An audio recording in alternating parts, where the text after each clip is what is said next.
తల్లిదండ్రుల విషయంలో కృతజ్ఞత కలిగి ఉండాలి.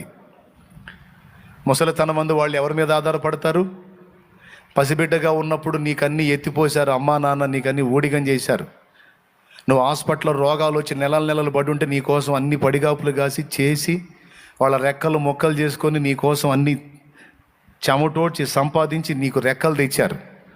రెక్కలు తెచ్చిన తర్వాత దున్నపోతులాగా తయారయ్యి అప్పనంగా తిని పెరిగి ఈరోజు వృద్ధాప్యంలోకి వచ్చిన తల్లిదండ్రులు నిర్లక్ష్యం చేసే కృతజ్ఞత లేని కుమారుడా, కృతజ్ఞత లేని కుమార్తె, నీకంటే నీచులు ఎవరన్నా ఉంటారా? పచ్చిగా మాట్లాడుతున్నా నేను. దేవునికి స్తోత్రం కలుగును గాక.